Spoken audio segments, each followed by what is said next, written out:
Very happy. Currently today I'm very happy. My past few years worries and fears had been helped by Dr. Jasji.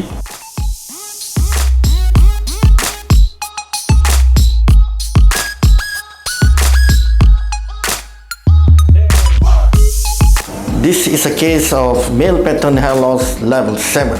6 months ago, we have done a hair transplant. The technique is SMART FUE, and today we're going to see the progress of the 6 months. What we are seeing today is the hair already start to grow in the early phase. The density have appeared, but from now onwards, you're going to get more thicker, more hair going to grow, the density will get better, and we will see him again another few months to show the progress.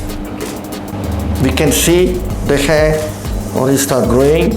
Here, there's some fine hair still inside, haven't grown yet. Once this grow, this is going to become more thicker.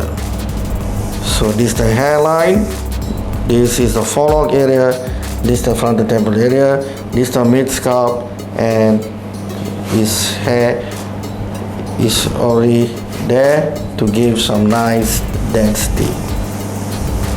I think last month ago I have hair nothing. Now I can see my hair is growing. I'm very happy and very confident on myself, and I can wait for the full result to be next 3 months.